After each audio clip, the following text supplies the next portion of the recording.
बहुत लंबी दास्ता है। एक एक दिन बरसों सा लगता जेल की चार दीवारी में। नाम तलक तुम भूल गए मेरा, क्या खता थी यारी में। अंधेरों में दिन है गुजरे, हाल कहूं क्या रातों के। तकलीफें मुझ पर क्या गुजरी, बयां करूं क्या शब्दों में। खामोशी के उस मंजर में कुछ शब्द चुनिंदा रखते थे। तुमसे मिलने की खातिर हम खुद को जिंदा रखते थे। दोस्तों, ये जिस्म अल्लाह की देन है, लेकिन जो जिस्म होती है उसे आप गुलाम नहीं कर सकते।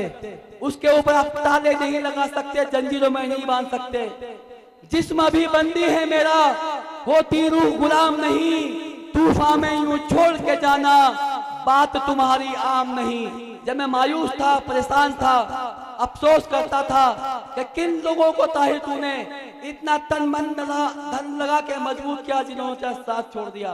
तो ख्याल आया इस पार्टी ने तो वो लोग छोड़ दिए जिस पार्टी को जिन्होंने खड़ा किया था। याद कीजिए प्रशांत भूषण का नाम, याद कीजिए योगेंद्र यादव का नाम, लंबी फहरिस्त ऐसी जिनको इन्होंने छोड़ा है कि जिस्म भी बंदी है मेरा, होती रूह गुलाम नहीं। तूफान में यूं छोड़ के जाना, बात तुम्हारी आम नहीं। तकदीरों के खेल निराले करते खुदा को देखा है। तकदीरों के खेल निराले करते खुदा को देखा है। होकर सजा फांसी की फिर भी जीवन मिलते देखा है। सच्चाई हमें मंजूर है, लेकिन इल्जाम को झूठा रखते हैं। तुमसे मिलने की खातिर हम खुद को जिंदा रखते हैं। मैं आज भले ही आपके बीच अपनी बात रखने आया हूं, लेकिन अभी भी मैं जेल में ही मौजूद हूं, क्योंकि मैं कस्टडी पैरोल पे आपके पास आया हूं।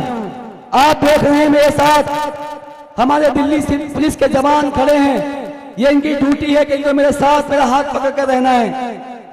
ये आप समझ लेना कि मुस्तफाबाद का चुनाव इस बार ऐसा चुनाव है जो इससे पहले कभी आपने नहीं देखा।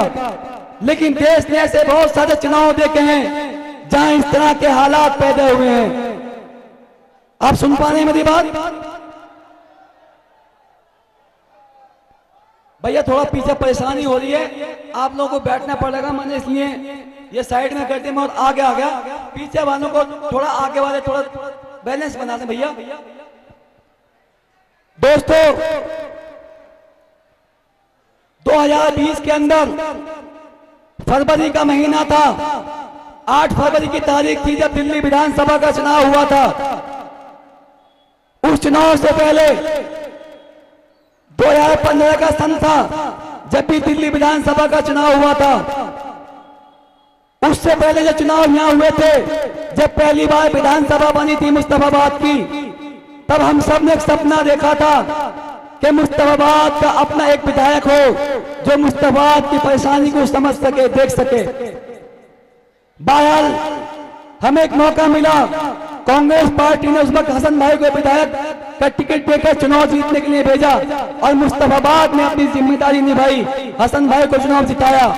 उसके बाद जब 2015 का चुनाव आया, तब भी मुस्तफाबाद ने यह हक समझ के कि हसन को दोबारा मौका मिलना चाहिए, जनता ने उन्हें वोट दिया। लेकिन उस वक्त आम आदमी पार्टी ने वोट काटने का काम किया था, वोट काटने का काम, और बीजेपी जीत गई थी।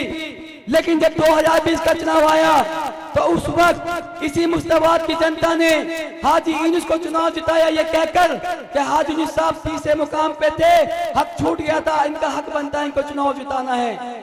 लेकिन अफसोस 2020 का चुनाव भी जिताया, दिल्ली की सरकार भी बनी, लेकिन उस सरकार ने इस क्षेत्र के अंदर कोई काम नहीं करा।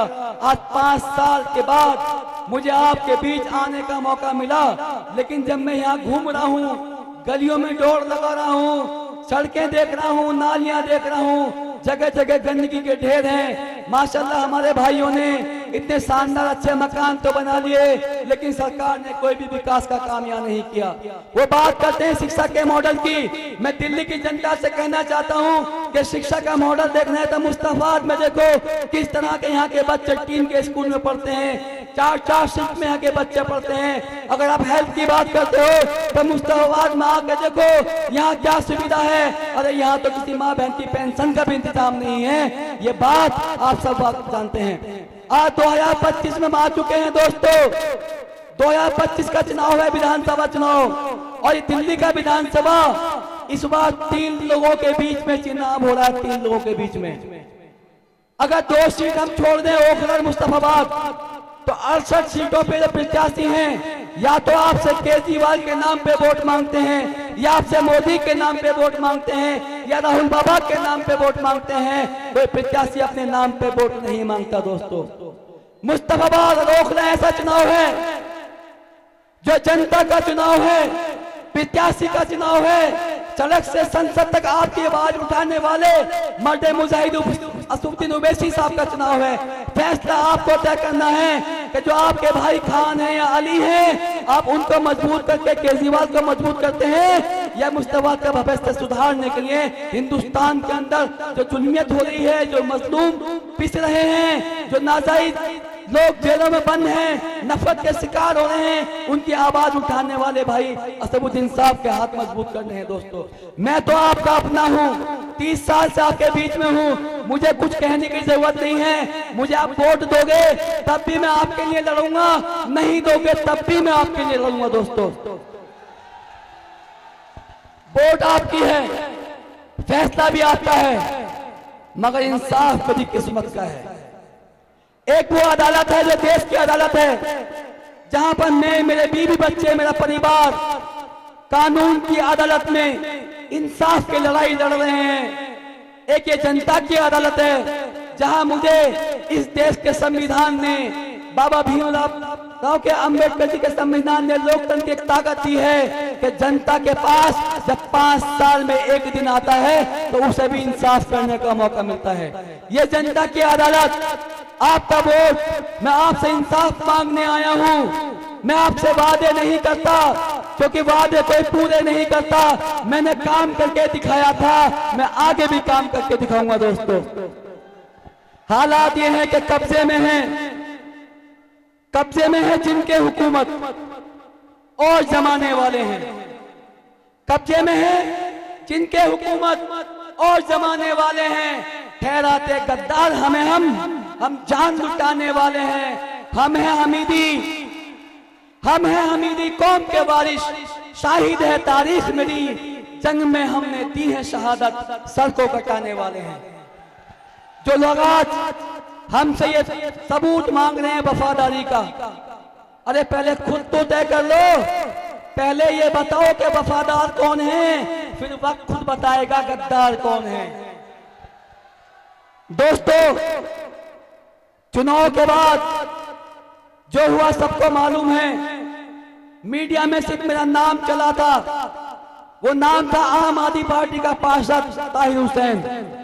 जैसे ही मेरे नाम मीडिया में चला, सबसे पहले वही मेरे साथी जिनके लिए मैंने 5 साल इस मुस्तफाबाद में काम किया, उनकी पार्टी को मजबूत किया, उनके निशान को घर घर तक पहुंचाया, और मुस्तफाबाद में सबसे पहली जीत भी उनकी झोली में डाली थी आप लोगों ने दोस्तों।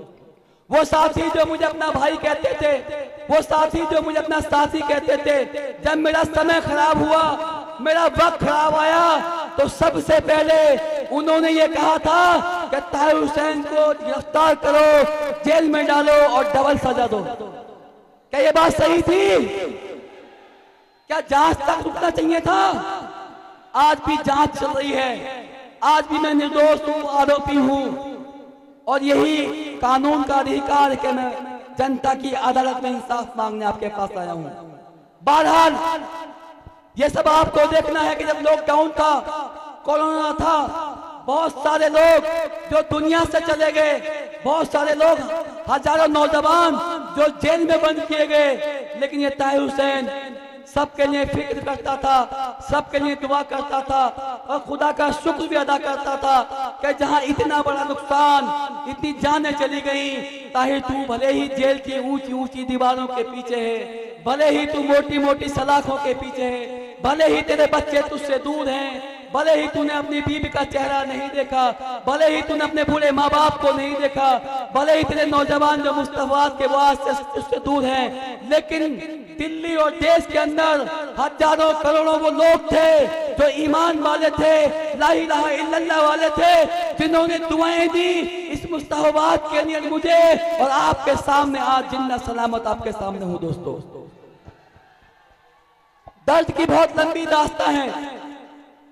एक एक दिन बरसों सा लगता जेल की चार दीवारी में, नाम तलक तुम भूल गए मेरा, क्या खता थी यारी में। अंधेरों में दिन है गुजरे, हाल कहूं क्या रातों के, तकलीफें मुझ पर क्या गुजरी, बयां करूं क्या शब्दों में। खामोशी के उस मंजर में कुछ शब्द चुनिंदा रखते थे, तुमसे मिलने की खातिर हम खुद को जिंदा रखते थे। दोस्तों, ये जिस्म अल्लाह की देन है, लेकिन जो जिस्म होती है उसे आप गुलाम नहीं कर सकते, उसके ऊपर आप ताले नहीं लगा सकते, जंजीरों में नहीं बांध सकते। जिस्म भी बंदी है मेरा, होती रूह गुलाम नहीं, तूफान में यूं छोड़ के जाना, बात तुम्हारी आम नहीं। जब मैं मायूस था, परेशान था, अफसोस करता था कि किन लोगों को ताहिर तूने इतना तन मन धन लगा के मजबूत किया, जिन्होंने साथ छोड़ दिया, तो ख्याल आया इस पार्टी ने तो वो लोग छोड़ दिए जिस पार्टी को जिन्होंने खड़ा किया था। याद कीजिए प्रशांत भूषण का नाम, याद कीजिए योगेंद्र यादव का नाम, लंबी फहरिस्त ऐसी जिनको इन्होंने छोड़ा है कि जिस्म भी बंदी है मेरा, होती रूह गुलाम नहीं, तूफान में यूं छोड़ के जाना, बात तुम्हारी आम नहीं। तकदीरों के खेल निराले करते खुदा को देखा है, तकदीरों के खेल निराले करते खुदा को देखा है, होकर सजा फांसी की फिर भी जीवन मिलते देखा है। सच्चाई हमें मंजूर है, लेकिन इल्जाम को झूठा रखते हैं, तुमसे मिलने की खातिर हम खुद को जिंदा रखते हैं। दोस्तों, मेरी बेटी उस वक्त बहुत छोटी थी जब मैं टूटता था।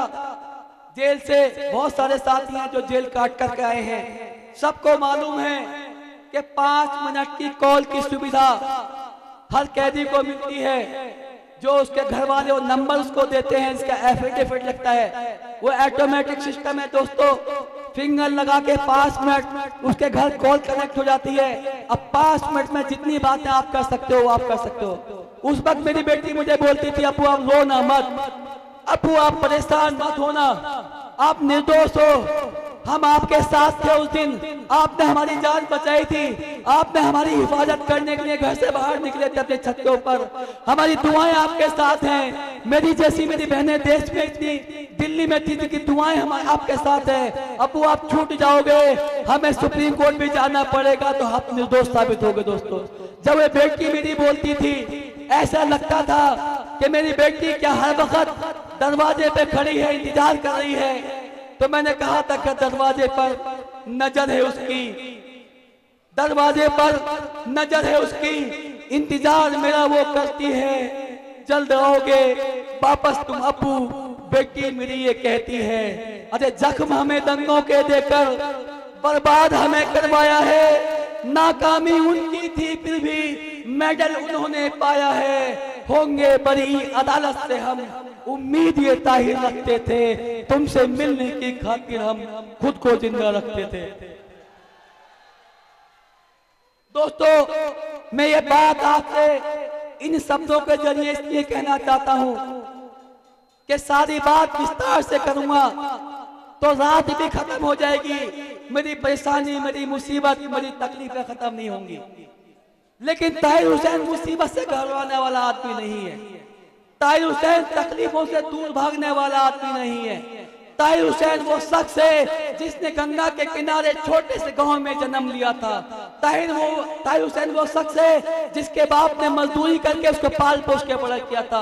ताहिर हुसैन वो शख्स है जिसके परिवार के 50 भाई जो हमेशा साथ खड़े होकर यहाँ तक मुकाम पे पहुंचाने का काम किया है। और उससे बड़ी बात, इस मुस्तफाबाद ने 25 साल से ताहिर हुसैन को देखा है, जाना है, तक है। मुस्तफाबाद ताहिर भाई के साथ था, ताहिर हुसैन के साथ है और ताहिर हुसैन के साथ रहेगा। लेकिन इसी बीच एक बड़ी मशहूर सी बात है कि लोग अपने दुख से परेशान नहीं, दूसरे के सुख से परेशान है। सुना है ना या नहीं सुना? आवाज लगा के बताओ, सुना नहीं सुना? 4 दिन हो गए चुनाव प्रचार में मुझे आए हुए। ये माहौल जो आज खड़ा दिख रहा है सैलाब है। ये माहौल खड़ा करने की जो देन है, जो मेहनत है, वो है मेरी पार्टी के राष्ट्रीय अध्यक्ष ओवैसी साहब की पहचान, उनका नाम। ओवैसी साहब जब बोलते हैं तो देश उनको सुनता है। दोस्तों मैं आपको बताऊंगा, अभी तक लोग ये जानते हैं कि ओवैसी साहब सिर्फ मुसलमानों के लीडर हैं। आपको पता नहीं है ओवैसी साहब इस वक्त देश के लीडर हैं, देश के लीडर हैं। अगर मोदी को देश सुनता है तो ओवैसी साहब को भी देश सुनता है। बाकी केजरीवाल को कोई नहीं सुनता दिल्ली के अलावा। जब ऐसे हालात 4 दिन में मैंने देखे कि जो लोग चुनाव प्रचार में थे, मेरे जेल से प्रचार में आने के बाद उनकी हवाइयां उड़ी हुई हैं, उनकी नींदें खराब हैं, वो परेशान हैं। भैया जलिश करने से कुछ नहीं होगा, हसद करने से कुछ नहीं होगा, क्योंकि हसदखोरों की कमी नहीं और हमदर्दों की भीड़ नहीं। मैं मानता हूं कि हमदर्द बहुत ज्यादा नहीं होते, लेकिन हसदखोर बहुत ज्यादा होते हैं। पहचानना आपको है, पहचान आपको करनी है। हसदखोरों की कमी नहीं और हमदर्दों की भीड़ नहीं। गद्दार हमें वो कहते हैं पर देते कोई दलील नहीं। काम ऐसा कुछ कर जाऊं मैं जो भारत की शान बढ़े। जान मेरी हाजिर है ये जब देश को कोई काम पड़े। तन्हाई के इस आलम में कुछ सपने सजा कर रखते हैं, तुमसे मिलने की खातिर हम खुद को जिंदा रखते हैं। दोस्तों मेरी माँ बहनें छतों से मुझे सुन रही हैं, मुझे देख रही हैं, मुझे समझने की कोशिश कर रही हैं। जब मैं सड़क पे गलियों में जा रहा हूँ हर कोई मुझे छूने की कोशिश करता है, लेकिन प्रोटोकॉल है कि मैं अभी तक जेल में हूँ, जेल की कस्टडी से बाहर नहीं हूँ। मैं अपने हाथ हिला के उनको सलाम पेश करता हूँ। उनकी आंखों के आंसू को अपनी आंखों से देख के उनका दर्द महसूस करता हूँ और उनके मायूस चेहरे को देख के मैं अपने अंदर इस बात की फिक्र करता हूँ कि आज मेरी माँ बहनें मुझे देख के कितनी मायूस है। मैं कहना चाहता हूँ जिस तरह से पुरानी बात है कि देर हो सकती है मगर अंधेर नहीं, ठीक कानून की अदालत में भी देर तो है मगर अंधेर नहीं है, अंधेर नहीं। एक दिन वो आएगा जब मैं आपके बीच वापस आजादी के रूप में आऊंगा। जब मैं आ रहा था मेरे नौजवान साथी एक नारा लगा रहे थे कि शेर आया, शेर आया। आपको पता है ना शेर क्या खाता है? शेर जो खाना खाता है वो घोड़ा नहीं खाता। शेर इंसान को तबाह करता है, परेशान करता है, बर्बाद करता है। घोड़ा वो चीज है कि अपनी पीठ पे बिठा के सवारी को मंजिल तक पहुंचाता है, उसकी देखभाल करता है, उसके वजन को अपने ऊपर बिठाता है। मैं 5 साल से जेल में जरूर हूँ, लेकिन मैंने घोड़े वाला खाना खाया है। मैं घोड़ा हूँ, घोड़ा। आपकी परेशानियों के वजन को अपने सर पे, पीठ पे बिठा के खत्म करने का काम करूंगा। दोस्तों दास्तान बहुत लंबी है मेरे पास, तमाम तरह के ख्याल आते थे। वो 1 साल जब कोरोना था, लॉकडाउन था, मुलाकात नहीं थी, परेशानी थी। जेल के अंदर जितने भी बंदी भाई थे सबके सब परेशान थे, क्योंकि सामान भी नहीं आ पाता था, सब्जियां भी नहीं आती थी। जो भी सामान आता था लिमिटेड, उसी में सबको पूरा करना पड़ता था। जब वो दौर था, इधर जब मैं घर की तरफ देखता था, रोज अखबार में मैं सुनता था, अखबार में पढ़ता था। एक दिन ऐसा नहीं था,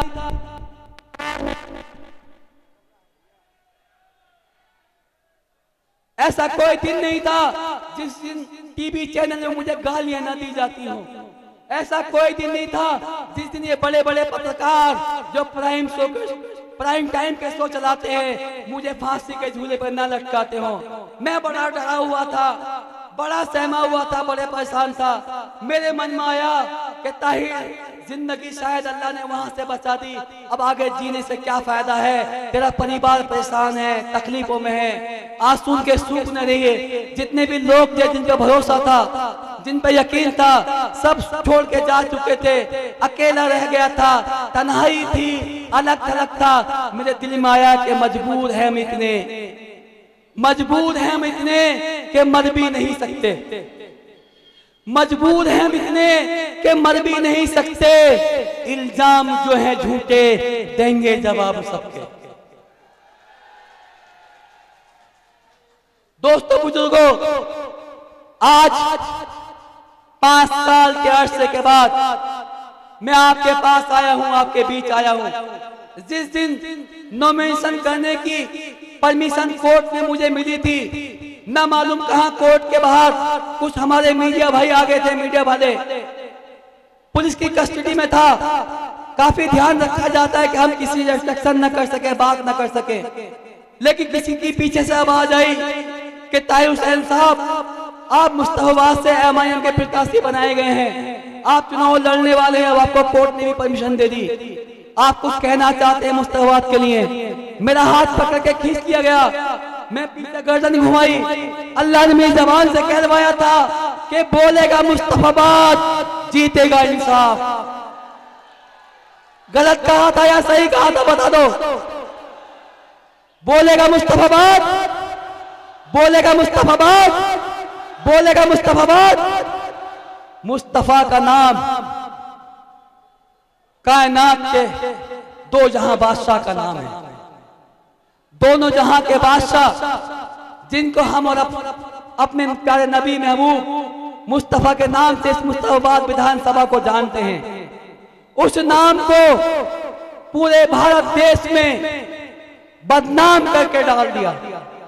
ना कोई काम हुआ, ना कोई विकास हुआ, बस हमने हर बार इस नाम पे वोट दिया कि भैया बीजेपी को कौन हरा रहा है उसे वोट दे दो, इसके अलावा कुछ सोचे ही नहीं। आज भी कल एक साहब मेरे पास आए, चलते चलते मेरे कान में कह रहे थे, ताहिर भाई आपकी बहुत बड़ी बात है, आपकी बहुत बर्बादी भी हो गई है, आपका बहुत बड़ा नाम हो चुका है, चुनाव आप लड़ रहे हो, मेरी मानो समर्थन कर दो, कहीं ऐसा ना हो कि आपकी इज्जत खराब हो जाए। मैंने कहा मेरे पास इज्जत बची कहाँ है? अरे इज्जत भी चली गई, आजादी चली गई, बच्चों से दूर चला गया। अब मेरे पास एक विश्वास है, यकीन है, इंसाफ का, जो जनता को 5 तारीख को तय करना है। मैंने गलत कहा या सही कहा बता दीजिए आप। मुझे बोला गया, एक वीडियो मुझे किसी सुनवाई, कुछ पुराने साथी थे हमारे उसमें, जिन्होंने 6 महीने पहले मुझे कहा था कि ताहिर भाई हम किसी के पार्टी के मोहताज नहीं हैं, हम नाम के मोहताज नहीं हैं, हमारा नाम इतना बड़ा है कि अपने नाम पे चुनाव जीतेंगे, चाहे जो हो जाए, चुनाव लड़ना है। मैंने कहा भैया आप सोच लो, समझ लो, जनता से मशवरा कर लो, मैं तो तुम्हारे हवाले हूँ, जैसो कहोगे संभाल लूंगा। मैं सीधा सा आदमी था भैया, जेल में 5 साल से हूँ, ना पैसा है मेरे पास, ना लोग हैं, ना कोई बहुत ज्यादा मेरे पास दिमाग है, क्योंकि 5 साल से जब कोई तन्हाई के आलम में रहता है तो उसके पास सिर्फ और सिर्फ नेगेटिविटी होती है, कोई पॉजिटिव नहीं होती दोस्तों।